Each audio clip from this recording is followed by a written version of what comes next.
The war in Ukraine has seen a lot of demonstrations of new technology and tactics, and in December 2024, we may have seen another one. In many ways, the incident was absolutely unremarkable. A small combined arms action to take a Russian trench. What reportedly made it different isn't what the attack involved so much, which was a lot of weapons we've come to be familiar with, like FPV drones, but rather what it didn't, any Ukrainian infantry, with the ground assault work instead being done by some armed uncrewed ground vehicles, or UGVs. In Ukraine and globally, development and production efforts have generally been much faster for flying drones than they have for their ground-pounding cousins. But in a war that's increasingly been fought by robots and remotes, today I thought it was time to turn our attention to the UGVs of the war in Ukraine, asking what systems we've seen developed both before and during the war, what we've actually seen make it to the field and how those systems have subsequently been used, and what clues this might give forces around the world watching this war play out about the potential of UGVs and the way they may disrupt everything from infantry tactics all the way up to strategic level force design decisions. To do that, we're going to start with some UGV 101, going through a little bit of history of UGV development, as well as some fundamental advantages and disadvantages of choosing to build a drone that walks or rolls rather than flies. Then we'll pivot to Russia and Ukraine specifically, their development efforts pre-2022, what we've seen them develop in field since, and some observation around that use. Finally, we'll turn to being a bit more forward-looking, asking what potential impacts improving UGV technology and their proliferation might have for battlefield tactics and force design. That'll hopefully set things up for a potential future episode where we look at international UGV development efforts and how the US, Chinese, and various European militaries are looking at this new technology and what that might mean for the battlefield of the future and the strategic balance. But before we jump into any of that, a quick word from a sponsor. And today, that's my VPN of choice and long-term sponsor, Private Internet Access. The internet has long been an incredible invention, transforming everything from education to entertainment. But it's also prone to change, from the way we access it to the way we use it, to the way we've seen new internet fragmentation, restrictions, and evolving privacy threats. And in that kind of environment, operating online without the right awareness, tools, and practices can be kind of like running onto bat in baseball or cricket without wearing a helmet. You might be okay, but there's reason headgear is in the player toolkit. And for me, one of the tools I've long kept in my online toolkit is a VPN. What a VPN essentially allows you to do with a click is reroute your internet traffic, change your publicly perceived IP address, and potentially change how your activity is logged. Because Private Internet Access have long stated they have a no-logs policy that has been independently audited and court-tested. They also have servers in 91 countries and all 50 current US states. And for some reason, Google's been showing a massive uptick in interest in VPNs from residents of Florida in particular over the last couple of weeks, for reasons I cannot possibly guess. Even if you're not a Florida resident, you'd probably still want to know that Private Internet Access advertises compatibility with a range of streaming services, and that a single subscription allows you to cover an unlimited number of devices. So if you're interested, there will be a link in the description that gives you access to an offer that I actually took up personally for an 83% discount on a 2-year subscription, plus 4 bonus months, covered by a 30-day money-back guarantee for an unlimited number of devices. Now, let's get back to it. Okay, so a few brief history points on unmanned ground vehicle development. I think the first point to make here is that true firsts when it comes to military concept development can sometimes be a bit murky. UGVs themselves might be a comparatively modern type of combat system, for example, but humans have arguably been operating unmanned, autonomous, lethal ground combat system for literal millennia at this point. It's called a dog, but if you care a lot less about the thing being autonomous and instead about it being made of metal, you probably have to jump forward to the 20th century. The earliest parts of the 20th century saw some experimentation with remote-controlled vehicles, and during World War I, the concept existed for so-called land torpedoes. What you're seeing on screen here is Geoffrey the Robot, sometimes described as a type of land torpedo, that was put forward to the Australian Army Inventions Directorate in 1941 by a member of the Royal Australian Air Force. But if you want examples of early UGVs that were deployed in quantity, you probably have to look back towards Europe, where World War II gave us a couple of systems that arguably fit the UGV category. The Germans had the Leichte Landungsträger Goliath, or Goliath Light Charge Carrier, which was basically a very angry remote-controlled demolition charge on tracks. Weighing about 370 kilos or 800 pounds, it could carry a roughly 60 kilogram explosive charge and potentially fill the role of delivering it, so a sapper didn't have to play courier all the way to the final involuntary recipients. Given the technology of the day, the system could manage about 1.5 kilometers on-road or 750 meters off-road, which was probably sufficient in most cases because Goliath was steered using a joystick connected to the system by a 650 meter long cable. The Germans reportedly manufactured more than 7,000 of the things, initially with twin electric motors, but later models used petrol engines instead. Less commonly talked about than the Goliath is the fact the Soviet Union also fielded and tested some unmanned ground combat vehicles, and much, much larger ones at that. What they essentially did was take basically normal tanks and fit them with a basic remote control system. This was obviously a very interesting idea and arguably well ahead of its time. And after some mostly experimental use in, for example, the Winter War, the Soviets would eventually basically shelve the project. A lot of the problems were pretty much what you might expect trying to make a remote-controlled vehicle in the 1930s and 40s.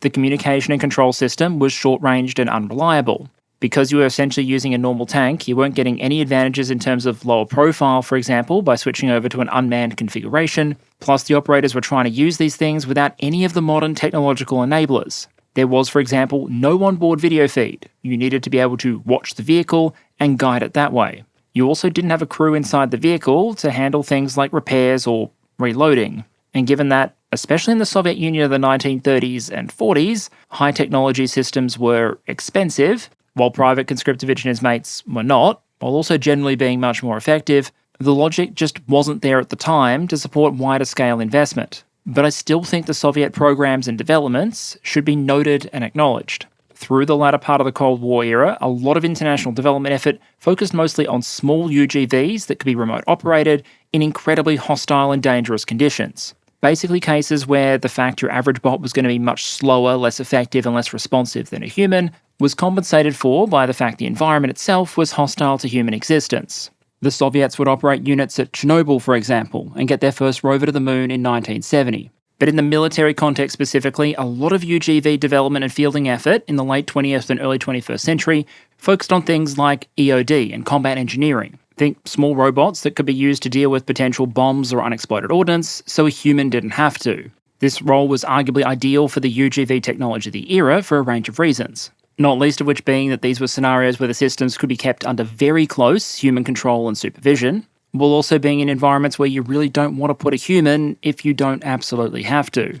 As technology has improved though, so too have the range of tasks a UGV could potentially and practically perform. They've benefited from a lot of the same things that we've seen impact UAS development. Better batteries and power sources, communication technology, sensors, material science, and of course, autonomy. And so, as the 21st century has rolled on, we've seen a lot more interest in UGVs that are not intended to be handheld and remote controlled 100% of the time by a human operator over very short distances, but are instead intended to function as teaming assets, serving alongside humans or human-operated vehicles, with the capacity to leverage at least some degree of autonomy.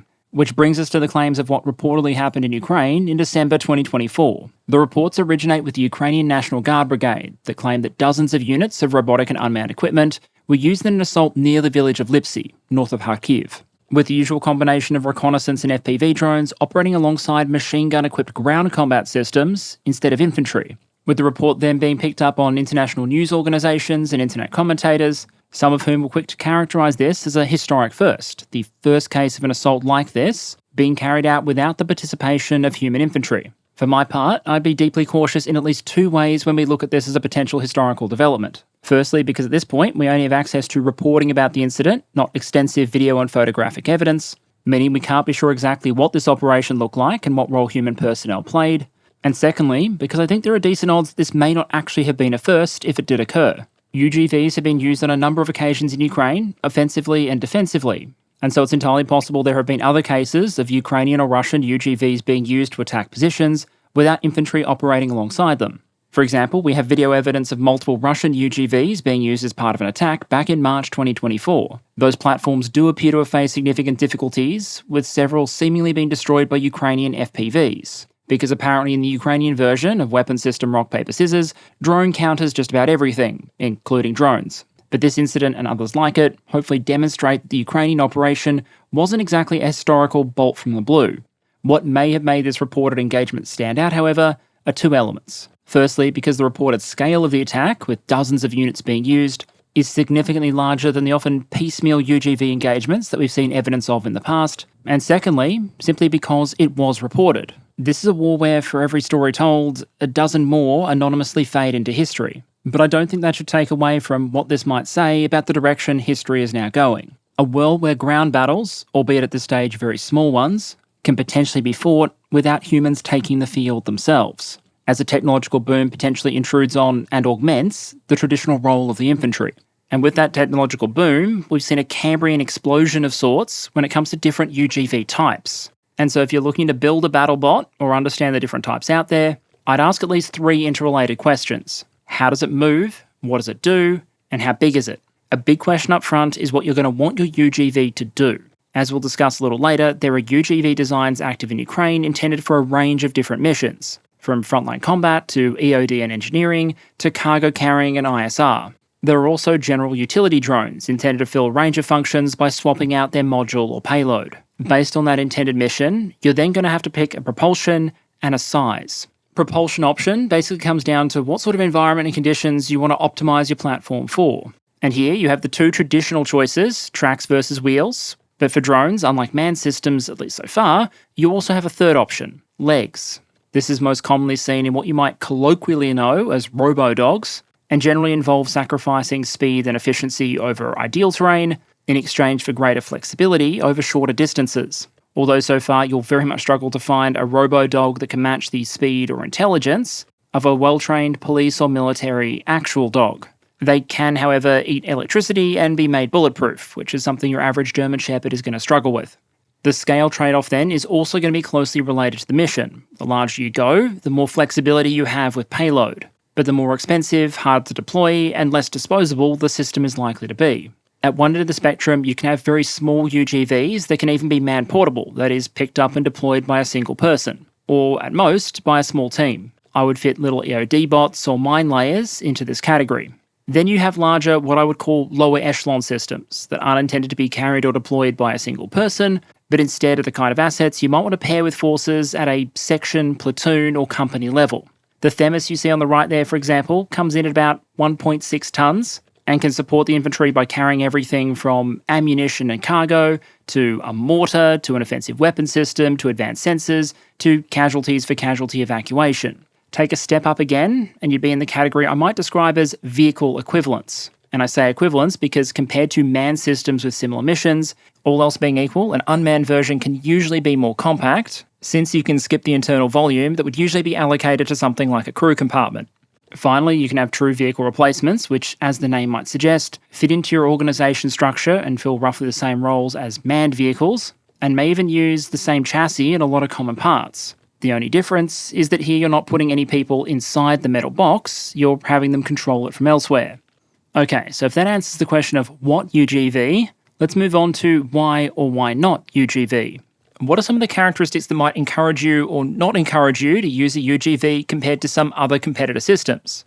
A first general problem I'd suggest is navigation, both in terms of how difficult it is to automate and also how energy intensive it can be. As we've discussed in the past, from a computer's perspective, a ground environment can be very, very complicated. It can be very cluttered, confused, and a lot of the things that you might regard as intuitive when you're navigating your environment aren't necessarily intuitive to a machine. Even a child, for example, can probably look at a patch of muddy dirt and know from intuition and experience how much weight that can take and whether or not it's a good idea to step on it. Sure, the dog or toddler might decide to jump in the muddy puddle anyway, but at least they know what they're getting into. For a ground drone, just about everything from wildlife to puddles to stairs can sometimes serve as a confusing and hard to pass obstacle. By comparison, flying is something much easier for a machine to understand. And there really is a reason why we got everything from autopilot to autonomous loitering munitions before we got reliable, true self-driving cars. Another major challenge for UGVs, especially compared to their flying cousins, is maintaining signal and the challenges associated with line of sight. If you fly drones or have watched a lot of the drone footage come out of Ukraine, you may have noticed a pattern. Even at times when the opposing force doesn't appear to be actively jamming, the point at which an FPV or small drone is most likely to lose signal is as it dives towards its target. In part, that's because as altitude decreases, you're probably putting more and more stuff, trees, buildings, ground clutter, or just the curvature of the Earth, in between the receiving drone and the operator. You can get around that with things like repeater drones or autonomy to cover the final approach. But generally, all else being equal, it's going to be easier to maintain connection with something that's in the air with fewer line of sight issues than something that's in the proverbial literal weeds on the other side of 14 terrain features, which is exactly the kind of environment where you might want to operate a UGV. What that means is that at least under some conditions, UGV operators might need to stay a lot closer to their equipment than UAS operators. The Themis UGV, for example, advertises a line-of-sight control range of up to 1.5 kilometres. In urban environments in Syria, the control range for a certain Russian heavy UGV was reportedly measured in hundreds of metres. And obviously, the closer the operator has to be to the system, the less potential flexibility you have in the employment of that system, and potentially the greater danger for the operator. Particularly salient, given that in drone warfare, it's often much more valuable to hit the operator as opposed to the system itself. You might say autonomy is a potential solution to this problem. However, connected to that is the problem of sensors, clutter, and deconfliction. Compared to an aerial environment, the ground one tends to be more confusing, more cluttered with forces, friendly and hostile, and all else being equal, that probably makes it more likely that a machine will get confused and make a mistake. If you want a simple illustration of this, think about what the more difficult task for a machine might be. Using a radar and all the sensors on an aircraft to be able to tell the difference between a Sukhoi 35 and an F-35, or tell the difference between an angry Slav with a Kalashnikov fighting for Russia and an angry Slav with a Kalashnikov fighting for Ukraine. That's not to say the problem can't be overcome, just that it might be easy to solve in most circumstances for aerial or naval platforms. And building on that is the idea of trust and familiarity. This is a point I want to credit to some of the uniformed commentators out there, particularly retired Major General Mick Ryan, because it represents the kind of point I think that might be intuitive to troops and veterans, but not necessarily those coming at these things from a procurement or defence economics perspective. The argument basically goes that in an infantry unit, for example, trust and cohesion within the unit is extremely important. There needs to be an understanding that every member of that unit will do their job, so you don't constantly find yourself looking over your shoulder to make sure someone's still covering your back. As a relatively new technology that most army personnel will not have experience working with or training with, that trust just doesn't exist with robotic platforms yet. And so until troops can be sure that the system isn't going to fire on friendly targets, or break cover at the wrong time, or navigate in a stupid fashion, or generally screw up in the way, to be fair, that dumb shit humans can, that will act as a kind of brake on overall adoption. Aerial drones and loitering munitions, however, have been around longer, built up that trust factor, and they had an existing analogue, missiles. And so forces are likely to be more comfortable adopting and using them at scale. We could go through other factors, but by now you probably get the gist. UGVs face both the same general limitations you see with other unmanned platforms, communications, flexibility, vulnerability to electronic warfare, etc., while also competing with the fact that under a lot of circumstances, wings and rotors can generally be a better way for an unmanned system to get around than legs or wheels. But that absolutely doesn't mean that there are no characteristics working in the UGV's favour. For example, while a UGV might expend more energy than a UAS when it's moving, the relationship can invert when they're static. And so if you just want a system to be operating as a sentinel or guard, for example, staying in a static position and watching a set area, a UGV might be able to loiter at that position for days or longer. And indeed, if you're in an urban environment and have access to mains power, for example, an unmanned system may actually be able to have more time on station than a human. Since you're not trying to make the thing fly, you can also get a lot more relaxed with weight. To give a sense of comparison here, the flying ultra-cargo drones transferred to Ukraine by the United Kingdom have a payload of about 100 kilograms that you have to fit into a 700-litre volume, and they need about 150 metres to take off. A lot of the rotary cargo drones we see in use in Ukraine are even more limited in terms of payload, and so for all their usefulness, can't be used for things like evacuating casualties. Meanwhile, that thing on the right there with the monster truck tyres is the Rheinmetall Mission Master CXT, and it's rated to huck about a tonne of cargo up to 450 kilometres. And importantly, that greater weight limit you can get on UGVs isn't just useful in increasing the payload for cargo carrying systems. It also allows designers to potentially do things that would be very difficult on a UAS, like adding armour.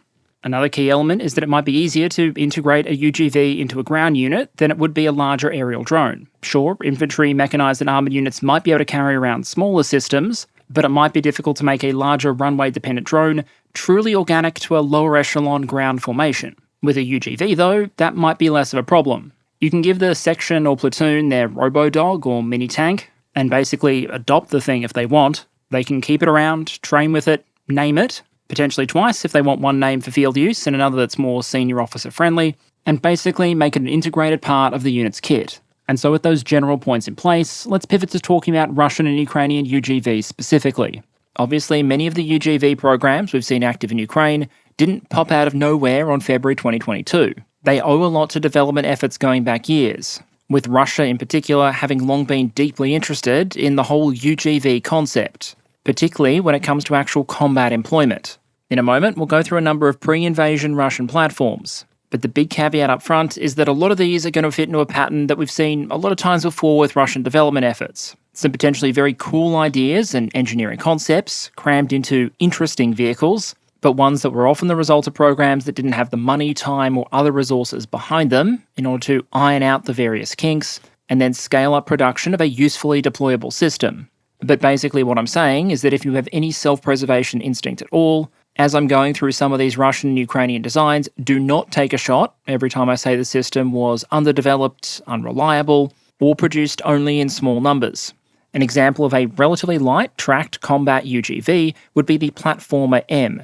Weighing in at around 800 kilograms, the system was reportedly capable of handling a roughly 300 kilogram payload, including rifle caliber machine guns and anti-tank guided missiles, while managing a maximum speed of 12 kilometers an hour, an endurance of around 10 hours, and a claimed operational radius, that is how far away from its operator it's capable of getting, of about 1.5 kilometers. You can see an image of one on display on the top right there, and an image of one about to fall on a journalist during a live demonstration on the bottom right. Like many UGVs, they do have the restriction of having to stick relatively close to their operator, and as you've probably noticed, the system had some journalist-crushing teething issues. But that obviously doesn't mean that the concept itself didn't have merit, and this is one of the Russian system types we've actually seen make it to Ukraine.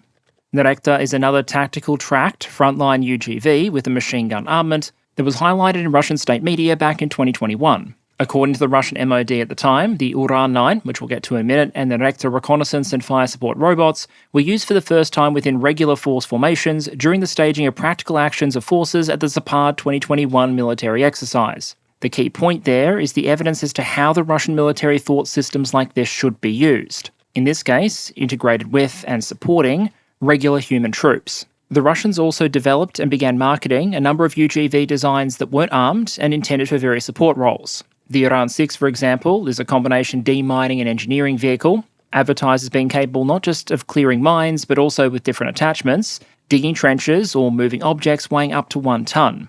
Uran-14 was a much larger UGV, pretty uniquely designed primarily for the firefighting role, but in terms of international attention attracted, the most notable of the Uran series of UGVs was probably the armed variant. Uran-9 first entered service in 2019, but the Russian defence industry was talking about promoting the system for export as far back as 2015. But suffice to say, the prototype version of an unproven UGV concept didn't attract a slew of international orders, and the first customer would end up being the Russian military itself, who would later send the system to Syria for evaluation under combat conditions. In terms of mass, armament and battlefield role, Uran-9 is really a major step up from things like the Platformer M or later designs like Marker. Massing very approximately 10 tons, this thing is solely in the vehicle equivalent category, and with an armament that includes a 30mm cannon, 4 anti-tank guided missiles, rocket-propelled flamethrowers and a 7.62mm machine gun. A fair description might be that this thing has a BMP-T Terminator-style armaments package, but in a weight class much closer to the BMP-1. Speaking of BMP-style UGVs, that also exists. Unveiled in 2015, this is described in Russian sources as a heavy UGV based on the BMP-3 infantry fighting vehicle, with the basic armament package being, you guessed it, a 30mm cannon, 4 anti-tank guided missiles, and a 7.62mm machine gun. On paper, some of the big differences between this vehicle and the Uran-9 would be the trait of increased size and mass for the ability to carry troops like a BMP-3, have the armour of a BMP-3, and the amphibiousness of the BMP-3. But you would still probably get to make more concessions than you would with the next vehicle on our list, the Sturm, which, according to TASS, is a UGV based on the T-72 main battle tank ordered back in 2021.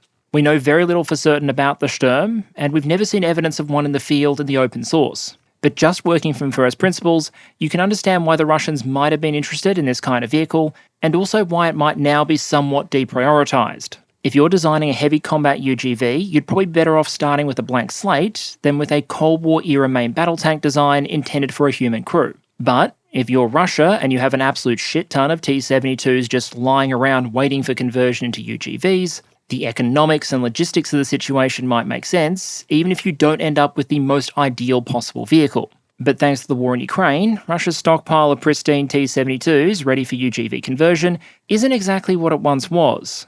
And the pressure might be to use existing tanks and tank production capacity to field, tanks, rather than feed an experimental UGV program. Whatever the case may be, this vehicle doesn't appear to have turned up in Syria, but we have plenty of video and other evidence to suggest that other Russian UGV designs were absolutely sent. And as best we can tell, the Russian experience of operating their UGVs in Syria was mixed.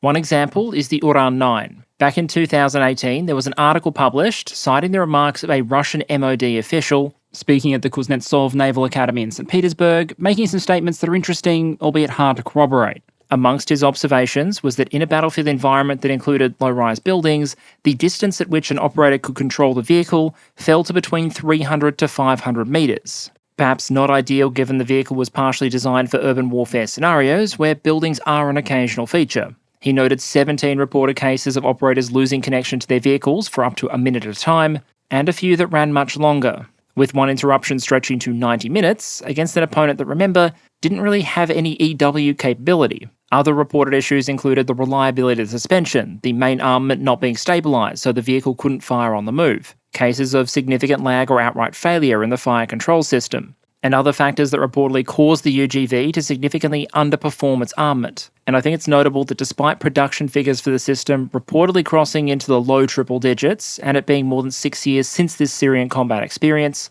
we haven't seen visual evidence of the Russians deploying the Uran 9 to Ukraine, meaning we have quite literally seen the force decide to field 1950s tanks, World War II-era howitzers, and all kinds of ad hoc and adapted civilian vehicles before the fleet of modern, heavily armed, combat-tested UGVs. The implications of what that particular decision might suggest, I'll leave to the audience. That said, like many commentators at the time, I'd also sound a bit of a note of warning about Russia's experience with its UGVs in Syria and later Ukraine. Testing showing that your system is a bit shit isn't necessarily a failure. In fact, it might actually demonstrate that testing is doing its job. And so just because a lot of Russia's heavier UGVs don't appear to have reached a point of technological maturity yet, to the point where they're actually useful on the battlefield, that doesn't mean that they're not making progress, or these systems won't suddenly reappear. By comparison to Russia, prior to 2022, Ukraine also demonstrated a lot of interest in UGVs, and in true Soviet/post-Soviet style, a lot of them were very heavily armed compared to some of their Western equivalents. The Phantom concept, for example, which you can see on screen there, was shown off in 2017. It was claimed to have an operational range of about 20 kilometres and to be controlled either by radio signals or a fibre optic cable, with that latter feature being particularly notable given the recent resurgence we've seen in fibre optic control systems for drones in Ukraine as a response to electronic warfare. There are other systems we could look at, but the general trend, I think, for Ukrainian UGV developments pre-2022 was that, given their constrained resources, the area of focus tended to be much more constrained than Russia's. And ultimately, that focus on smaller and cheaper systems appears to have followed the demands of the war in Ukraine as we've seen them play out so far. Okay, so the logical next question then is probably just how are these UGVs actually being used on the Ukrainian battlefield? This is potentially a very useful point for other forces around the world trying to determine what UGVs might do within their own force structure, although it does come with a caveat that I'll get to at the end. Near the top of common UGV roles that we have visual evidence for is combat engineering, mining, and demining. You have systems like the one on the right there, very cheap small units designed to carry one or more anti-tank mines, sneak out into a field, and then lay them safely. You can understand why it would be exceptionally dangerous to send human personnel out into the grey zone just to lay minefields. But if you don't do that, then in a war like this one, eventually the repeated opposing attacks, artillery fire, maybe the deployment of dedicated anti-mining equipment is going to wear down and breach your minefields. One potential solution to that problem that we've seen used might be remote mining, where mines are deployed using artillery systems or multiple rocket launchers, but your big boy anti-tank mines like the TM62, that both sides have access to in very large numbers, thank you Soviet Union, just aren't suitable for artillery-based deployment. That leaves you relying either on heavy rotor drones that can actually carry a useful number of TM62s, or UGVs. We've also seen a lot of evidence of these things being used in a kamikaze attack capacity. We've seen the little Ukrainian Ratel S that you can see on the right there, carrying payloads like 2 TM62 landmines or a couple of mortar bombs at once. And the Ukrainian operators have then gone and driven these things into stuff like tanks and armoured vehicles or fixed infrastructure, like bridges and defensive positions. In a way, that makes things like the Ratel S an almost direct successor to the old German Goliath of World War II, a combat engineering option that's basically giving engineers a way to get a satchel charge or equivalent close to an enemy position without actually having to huck it there themselves. The image on the right there, for example, purports to show the system being used against a bridge in Russian-controlled Ivanivske. The flip side to mining then is demining. Both the Ukrainians and the Russians have domestically built systems for this purpose, and the Ukrainians have also received some pretty nifty kit from other countries. All else being equal, the demining drones tend to be larger, more expensive, and more complicated than the mining drones, just out of sheer necessity for the equipment you need for the role in question, and so should probably be considered less disposable than their more explosive cousins. Although that said, they're probably still very much more disposable than a multi-million-dollar combat engineering vehicle and a full crew. As with all roles for UGVs in Ukraine, I think it pays to ask why. Why use a UGV for this rather than an aerial drone? A lot of mining and demining work is going to happen either behind your own lines or at the front line itself. And in both those cases, the limited range and control range of the system probably isn't as much of an issue. The operator can be comparatively nearby, perhaps with the aid of a repeater drone or similar, and you don't need the speed or range that some FPVs or loitering munitions offer to allow you to go 10, 12, 14 kilometres behind opposing lines. You're probably also going to get your best results laying TM62 landmines from ground level rather than dropping them from higher up. And UGVs can generally be relied upon to stay at low altitude. What you really do need for these kind of missions, however, is payload. And maximum payload per unit cost is one of those few areas where UGVs can consistently hold an advantage over their aerial rivals. And as you can probably surmise from that image of Rattels on the right there, because of the affordable simplicity of these often kamikaze-style drones, there's more scope to scale up production of them in relatively simple facilities with limited capital investment, in a way that's comparatively distributed, accessible to volunteers and small organisations, and less vulnerable to Russian strategic bombing efforts. While you'd probably need a dedicated factory to turn out a 10-ton mini-tank like the Uran-9, something more on this scale is absolutely potential shed-craft material. We've also seen demining vehicles that absolutely fit in the domain of potential DIY jobs, with one example being this one on the right here. It seems with many fewer tanks and air defence systems to tow away on the battlefield compared to 2022, the vaunted tractor brigades of the Ukraine war might have been looking for another purpose. Hence vehicles like this one, a modified remote-controlled mine-clearing tractor. Another major niche we've seen emerge for UGVs in Ukraine is resupply and medical evacuation. Here we're mostly talking about slightly larger UGVs, both imported and domestically manufactured in Russia or Ukraine, that help address a critical issue of the Ukrainian battlefield, sometimes described generically as the last mile problem. Both Russia and Ukraine generally have pretty good solutions for getting a lot of material from the warehouses or rear areas relatively close to the front. The rail system in both countries is functioning, and Ukraine has the advantage of interior lines to transport things long distance by road when it needs to. So getting ammunition from Poland to Kherson or Kyiv to Kharkiv, relatively simple, at least by the standards of this conflict. The major problem, though, is once the logisticians have gotten the supplies 98% of the way there, how do you actually get them the last few or dozen kilometres to the troops in the trenches or the forward artillery positions? And if you don't focus on that problem, there's a chance your supplies go 97% of the way and then get blown up at the finish line, which is obviously a bit of a dick move and kind of like someone laying down spike strips 400 metres from the end of a Tour de France, but absolutely a real problem that needs to be managed. Because while a lot of attention tends to focus on the tactical maps and potential physical encirclements, you have to understand that in a lot of places in Ukraine, thanks to drone-corrected artillery fire, FPVs, loitering munitions and systems like that, both sides have the means to reach out and attack targets on the few roads leading to their opponent's forward positions. When you see either side claim to have placed the opposing supply lines under fire control, this is the kind of phenomenon they're describing, where you can't physically put a tank or an infantry unit on a road and declare to any approaching vehicle that they shall not pass, but you might be able to do things like keep a road under surveillance, and FPVs equipped with fibre optic cables or loitering munitions on standby, ready to suddenly unloiter if supply trucks carrying in reinforcements or ammunition are spotting approaching the forward positions, or alternatively, vehicles carrying medical evacuees or troops rotating from the front line are spotted going in the other direction. Words alone probably can't encapsulate what some of these roads of death look like, and so I just want to include a brief clip from the Russian perspective of one of the roads they control near Marinka. Those were pretty much all armoured vehicles, but as you can probably imagine, your average truck doesn't exactly fare better against FPVs than the likes of a T-72, and you'll find roads choked with wreckages from resupply efforts, not just assaults.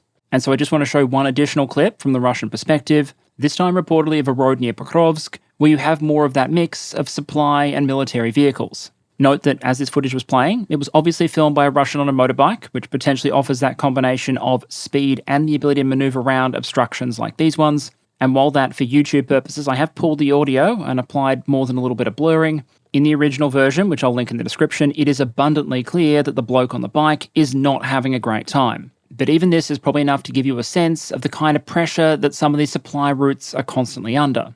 And so a natural consequence of this phenomenon has often been some decidedly imperfect solutions. Resupply runs can be done primarily at night, but that doesn't help against drones with thermal or night vision cameras. You can switch to using lighter, faster vehicles like carts, motorcycles, and ATVs, but that significantly reduces the amount of supplies that each individual supply vehicle is carrying.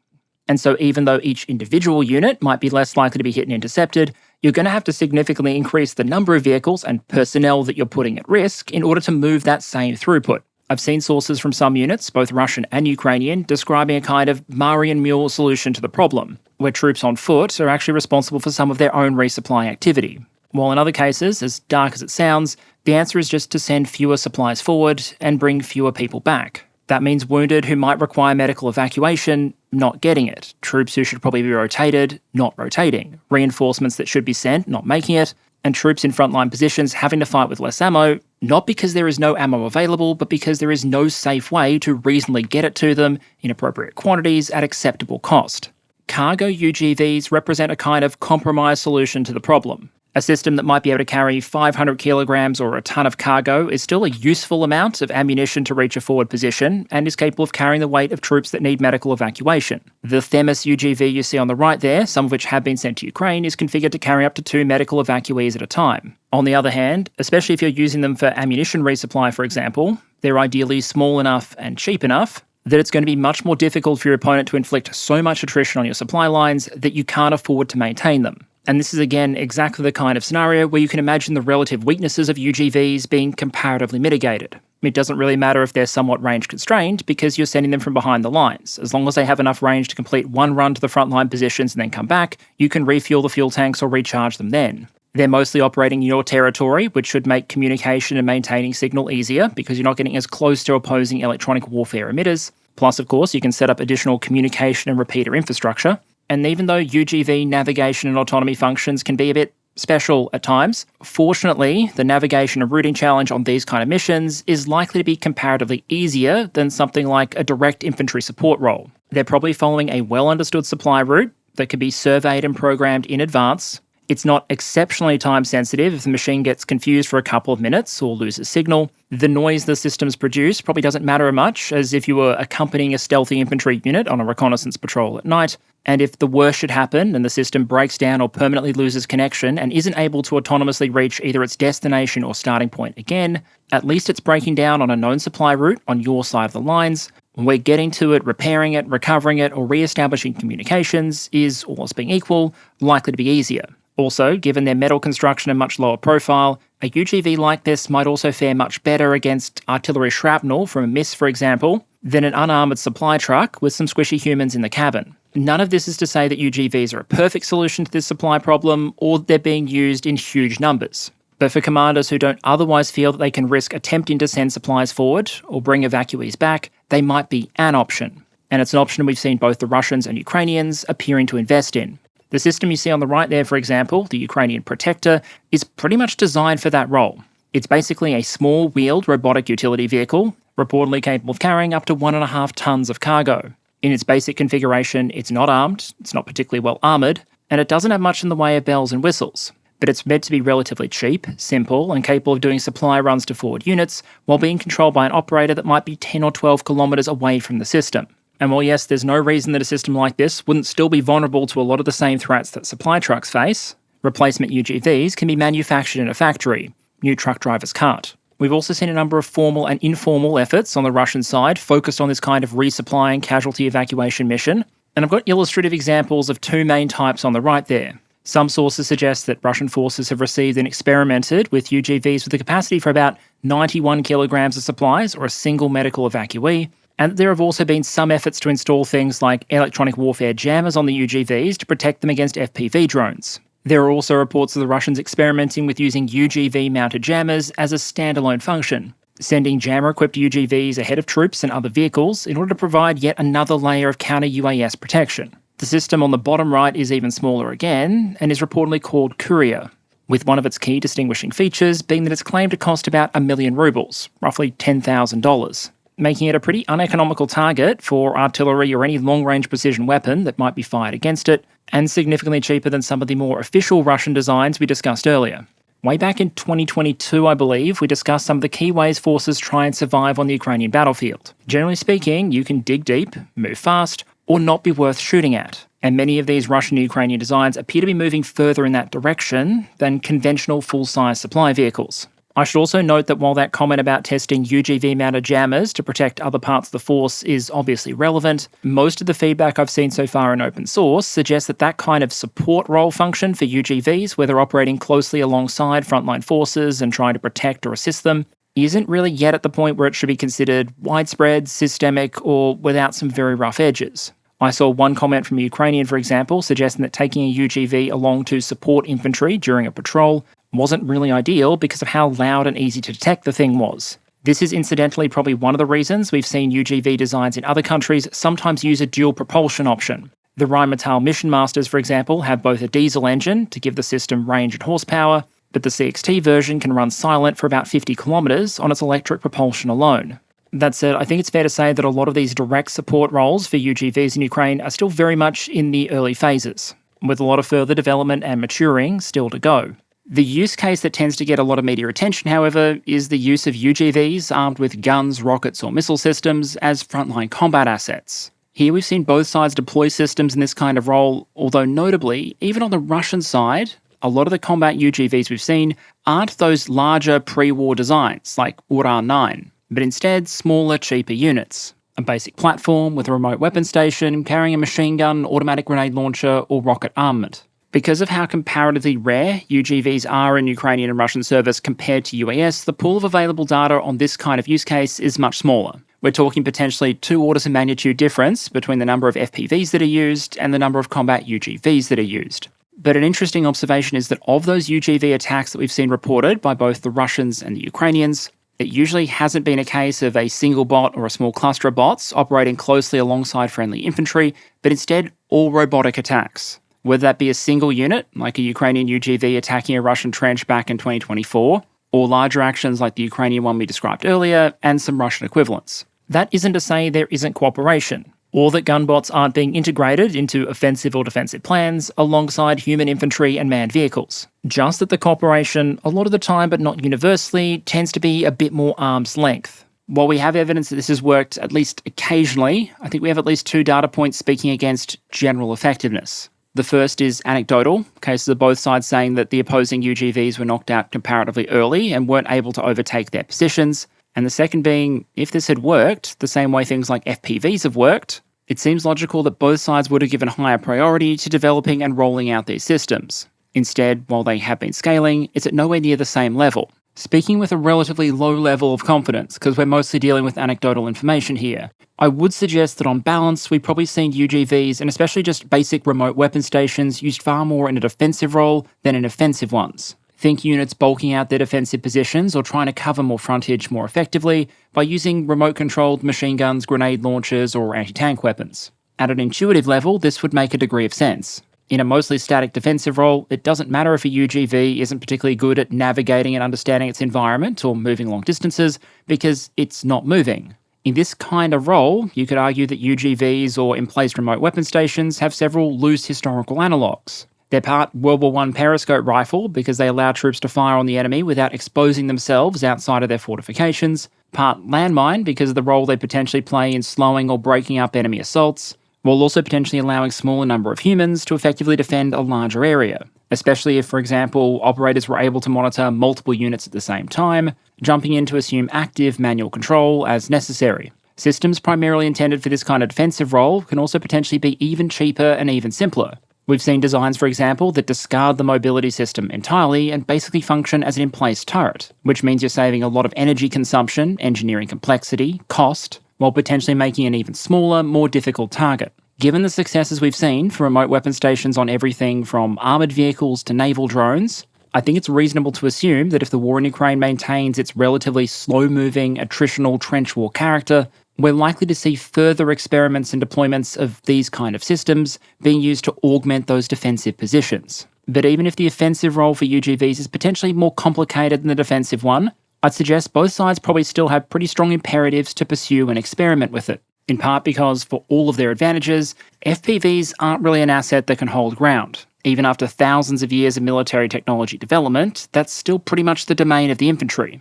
And for both sides, but especially the Ukrainians, manpower reserves aren't infinite. In that respect, UGVs may currently be a very imperfect substitute for additional infantry, but in a resource-constrained scenario like this one, both sides might conclude that an imperfect substitute might still be better than no substitute. I will note, though, that in the robot wars of Ukraine, there really appears to be no love lost between different system types. UGVs operating as combat systems on the front line are going to face many of the same threats that infantry and manned vehicles do. This image, for example, reportedly shows Russian UGVs that are being knocked out by Ukrainian FPVs. And given how much cheaper your average FPV is likely to be than UGVs like those ones, it seems unlikely that even if UGVs were refined and became significantly more capable, that they would represent a complete solution to a lot of the challenges both armies face on the Ukrainian battlefield. That said, for all their rough edges, I think the evidence suggests that UGVs should become significantly more common in Ukraine over the course of 2025. As with UAS, UGV development in Ukraine has proceeded at a breakneck pace, in part because you have so many volunteer organisations, non-profits, start-up companies, unit workshops or slightly mad hobbyists that have just been willing to throw a lot of developmental crap at the wall and see what sticks. If you walked into a meeting at Rheinmetall or a major Western prime contractor and said, "Hey boss, what I want to do is take a wedge-shaped robot, like the ones you used to see on Robot Wars, and then weld a rack to it so it can dual-wield RPG-7s," I'll leave it to the audience to guess how the people from legal, higher management, or marketing might respond. But in Ukraine, you're probably more likely to be asked, why only 2 RPGs? Most ideas will turn out to be bad ideas. But when you're trying to turn out good systems quickly under wartime conditions, there can be merits in failing cheap and fast. Ukraine has already established the world's first independent unmanned systems force. And way back in March 2024, officials at Brave One, which is a Ukrainian defence technology hub of sorts, tasked with getting new capabilities field ready, announced they'd received something like 190 submissions for UGVs and ground robotic systems to be tested. And in terms of production volumes, reportedly a senior Ukrainian government minister told Reuters the following, quote, "This year we purchased several thousand ground platforms, and next year I believe we need tens of thousands," end quote. That still might mean that UGVs are outnumbered by FPVs and small UAS on the Ukrainian battlefield by something like 100 to 1. But in ratio to the number of troops or conventional vehicles operating near the front line, those are the kinds of numbers that would probably see UGVs move from being an interesting afterthought to a much more common tactical feature of the Ukrainian battlefield. And that leads us in, I think, to the last big question I want to ask as part of today's episode. If we look at the experience of UGV usage in Ukraine so far, and then make the, I think, reasonable assumption that UGVs are likely to improve in capability and efficiency over time, what implications might that have at the tactical level on future battlefields? Setting us up well for an important future question, what are some of the implications of that for future force design? And so starting with those battlefield level questions, let me just express a little bit of humility up front. A lot of these questions have to do with tactics, training, doctrine, and organisation. And those are questions that ultimately probably have to be answered by the experts in uniform. There are places with procurement decisions, for example, where specialties can overlap. It might be in one person's domain to understand why the Air Force really needs a new missile, or the infantry needs a set of Warhammer 40,000 style power armour for every infantryman, only for someone else to explain why that doesn't really fly from a budget, industry, or engineering perspective. But it's probably not the best idea for the spreadsheet warriors to be the one rewriting the book on how to clear a trench or conduct an infantry assault. And so what I'm really trying to do here is come at the question from a zoomed out level. Given what we know about UGV technology and what we can assume about the way it's going to improve going forward, what questions might militaries need to answer if they don't want to get left behind? Firstly, I think is just developing a concept of what you want the UGVs and the Force to be able to do, and where you want to put your development and procurement priority. It's all well and good to look at the Russians or the recent experience in Ukraine and say you want everything from 10-ton robo-tanks down to cheap and cheerful supply drones that can support forward positions or carry heavy stuff for the infantry, all while also rolling out a decent killbot program. But unless you're a military superpower with enough budget allocation to walk, talk and chew gum at the same time, you probably have to prioritise. Another question is control and communication, and I mean that in 2 different ways. Firstly, how do you physically assure communication to these things and manage the signature of all of those communications? Since even if forces are comfortable letting these systems operate autonomously or semi-autonomously a lot of the time, you're still potentially talking about adding a lot more sensors and communication-dependent platforms to the system. You probably don't want to choke up your communication system, like the Netflix servers during a boxing match, nor set up an irresistible all-you-can-eat buffet for opposing electronic warfare. So that question includes, no matter what sensors you put on your platforms, what are they actually transmitting, what are they receiving, and when? And does a higher-level headquarters really need access to 100 real-time feeds with definition so good they can check whether people's bootlaces are up to spec or not? The other element of that command, control, and communication question is who controls the drones and how. Just in Ukraine alone, based on the type of unit and the type of drone, we've seen multiple different types of organisation. It would be quite common in Ukraine, for example, for a self-respecting infantry company to have access to small rotor drone assets. But you also have dedicated drone brigades that do nothing but drone shit all the time with their drone assets, supporting various line units. Then you have higher altitude reconnaissance drones that might go to the Air Force or the Navy, long-range one-way attack drones which have tended to end up in the hands of military intelligence or the SBU. Oh, and in the Russian context, often but not always, you'll see loitering munitions handed over to the likes of Spetsnaz or naval infantry units. The point is, a lot of forces don't have a book yet, so to speak, on how UGVs should be integrated into the force. When I was in Korea at CADEX, I saw a concept to have multiple unmanned artillery systems controlled by a single command vehicle, which is a form of hyper-localized control. You're basically taking the manpower profile of an existing battery of self-propelled guns, compressing it, putting it into a single vehicle, and then having them remotely control the rest of the battery, probably using very short-range communications. But there is no hypothetical reason that a force with a very top-down mindset might not decide it's a fantastic idea to move some of the operators away from the guns and closer to higher-level commanders, who can then potentially micromanage down to the individual gun level. No matter how good the underlying technology is, militaries that get this question right are probably likely to get a lot more out of their systems than those that don't. Forces will need to ask and answer high-level questions, like how much autonomy are you comfortable giving these systems, when are you happy for them to engage a target, with or without human confirmation, and where decisions are being made either about individual engagement decisions or the rules of engagement, who gets to make them. A robot cannot be ultimately legally accountable for the decision to use lethal force, and so you probably need to decide which humans have the responsibility and the accountability for their unmanned systems potentially making those shoot or don't shoot decisions. Is this like just about any other weapon system, where you're mostly just going to trust whoever's commanding a section or platoon to use the systems available to them ethically and effectively? Or do you want to put in some unique policy guardrails here, even on the understanding that it's going to reduce the flexibility of your troops in the field and might put them in greater danger? The bit that's probably going to be more interesting to a lot of the troops out there, though, is how do UGVs shift tactics? And how do tactics have to shift to accommodate UGVs? And frankly, as simple as that question might sound, the more you think about it, the more complicated it gets. How do you integrate UGVs of various sizes and types into units to best support the human elements? Do you hand out individual UGVs as a platoon or company asset? Do you try and concentrate them, as the Ukrainians did recently, and try and use them en masse? And however you choose to integrate them, how do you adjust your tactics to make the greatest possible use of the capabilities they offer? Most modern militaries have established battle drills. If you want to know how to clear a trench, you can quite literally open a US manual and acquaint yourself with Battle Drill 7. Enter and clear a trench. And it will set out various steps of the battle drill, which units will then train and train and train again, until everyone in the unit knows how they, and preferably everyone else in the unit, will respond during common battlefield tasks, be it a trench assault, room clearing, an ambush, you name it. But here's a question. How does the drill change if suddenly you have some additional platoon members who, yes, are absolutely dumb as rocks, but are also made of metal, can carry heavy machine guns, don't gripe or complain, and don't get death or disability?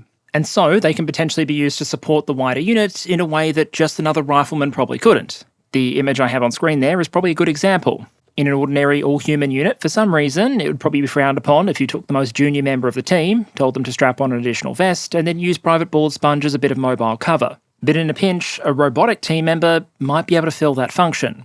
There's also scope, I think, to invert the question a little bit. Instead of asking how UGVs can support the combat troops, ask how the combat troops can support UGVs. Because while the drones do have their strengths, they also have crushing weaknesses, and for all their inherent squishiness, humans are nothing if not flexible. Most UGVs, for example, might be more vulnerable than they strictly need to be on the battlefield because they can't entrench themselves, partly owing to their distinct lack of things like hands. But presumably, you might be able to have human infantry or combat engineers prepare fighting positions for the UGVs, ones that might potentially look quite different to the entrenchments you'd usually produce for human occupants. There might not be a good enough manual out there yet on how you dig a good fighting position for a combined human-robotic unit, but eventually you might want one. And then there is this whole range of additional impacts on everything from equipment to tactics that might be relevant if UGVs become more common. So to give you one illustrative example, what might it mean if there are suddenly more small but hardened targets on the battlefield? Because at the moment, ground combat assets that tend to be mobile and difficult to hit also tend to be quite squishy,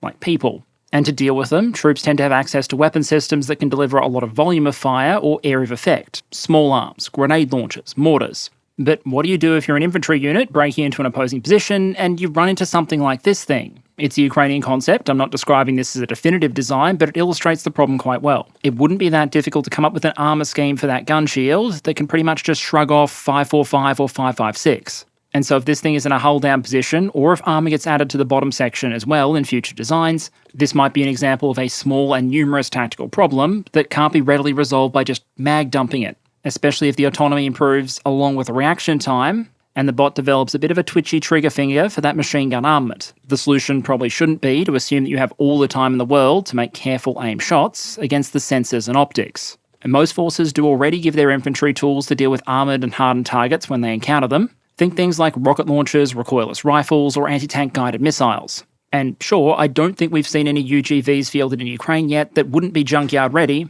if they took a direct hit from the likes of a Javelin, NLAW, or a Carl Gustav. The problem, though, is that a lot of anti-tank weapons might actually be complete overkill against a lot of the UGV designs and concepts we've seen. Plus, especially with some of the smaller systems, you might have difficulty getting a lock with the guided systems or scoring a first-round hit with an unguided one. The question might be then, how do you potentially adjust infantry loadouts on a battlefield where you see more and more targets that are closer to infantry in terms of size and availability, but closer to very light armoured vehicles in terms of their resistance to small arms? It's generally understood that when you're equipping infantry, weight is a currency you have a limited supply of, and that makes these trade-offs potentially all the more significant. I'd argue that on both sides of the war in Ukraine, we've already seen something like this phenomenon. In 2021, you didn't really have troops rolling around with backpack and trench jammers or handheld anti-drone guns, or a bloke toting a shotgun standing on drone duty. All of that added kit reflects the kind of dangers that infantry encounter and worry about on the Ukrainian battlefield. And if UGVs become sufficiently capable and sufficiently common,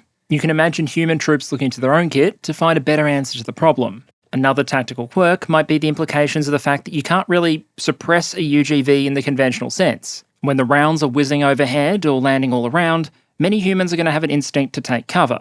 But a UGV has about as much self-preservation instinct as a depressed lemming.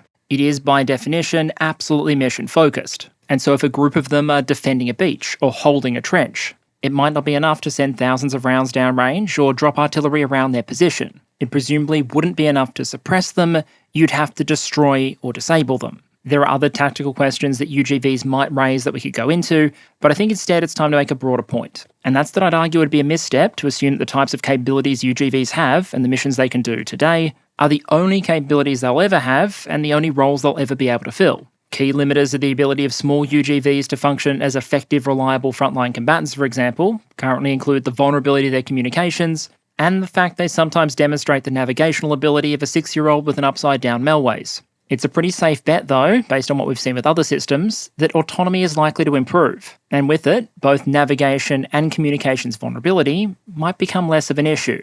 And so if we're trying to evaluate the likely significance of UGVs in the short to medium term, I think it's important to try and thread the needle. On one hand, to recognise that based on what we've seen in Ukraine and some other theatres, UGVs have immense potential, and in the coming years that potential is only going to be going in one direction, with new lessons learned and technologies inevitably being understood and eventually integrated. But at the same time, there is plenty of reason to believe that existing forces won't have half their personnel displaced by UGVs overnight.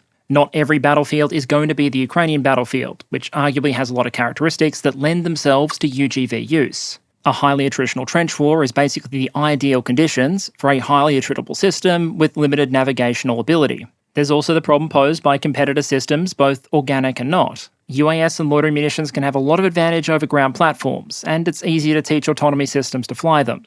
I constantly harp on the difficulty UGVs can have in navigating terrain, and please remember every time I say that I'm being comparative to the relatively simpler task of getting a drone that is flying to navigate the same battlefield. And in Ukraine at least, while UGVs might be more attritable, that doesn't mean they're not vulnerable to common threats, like FPVs or drone-corrected artillery. And while in a mostly static trench war, the combat power of the infantry might be well augmented if you can add some heavily armed UGVs as well, just to help them add some additional firepower and sensors to a potentially undermanned defensive position. I'm just going to preemptively go out and say, before anyone makes a video about the end of the infantrymen, just because they're squishy and we figured out how to put rocket launchers on robotic go-karts, that at least for the foreseeable future, the human infantry probably isn't going anywhere. And a lot of that comes down to the fact that no matter how much technology we've been able to squeeze into systems like this, in order to duplicate part of what a human can do, they're absolutely nowhere near replicating everything a human can do. If you have a unit walking through a village and meeting locals during a counterinsurgency operation, you're probably going to get a better result with a human face than a mini death robot that knocks on the door by tapping it with the barrel of its heavy machine gun. You need humans in situ to process information, make decisions, and take the decisive actions that only they can take, like ones that require opposable thumbs. And indeed, at this point, most UGVs would fail at even very basic tasks like jumping into a trench or using a door. For now then, it's probably best to think about UGVs like a teaming asset, another piece of equipment that you can hand out to support your manned systems, and one which in turn will benefit from human support when they almost inevitably need it. And however the future looks in the near to medium term, something we'll start to dig into when we look at national UGV programs in the future, I'm sorry, but at least for the moment, it's probably not going to include bipedal robots. Instead, you should probably mostly expect more of the same: tracks, wheels, and the occasional robo-dog. All that said though, if I had one bit of advice, it would be watch this space, because the technology and the lessons to leverage it are being aggregated quickly. And in 2025, far more than any year before it, you should expect to see ever more UGVs hitting the dirt of the modern battlefield. And okay, let's do a channel update to close out. Firstly, in what I'm sure we all hope isn't a signal for the kind of year 2025 is going to be, I received an unreasonable number of message and email requests over the last week to model potential US invasions of allied NATO countries. Ultimately though, I decided it was this topic and these elements that probably needed to feature more. As noted, I decided that UGVs were a sufficiently large topic that it really needed to be cut into two parts. The first element we looked at today, and the second part, coming later this year, will explore UGVs at a more strategic international level, looking at what various countries are doing with them, how they conceive of their potential role, and more of their potential industrial and defence economics implications.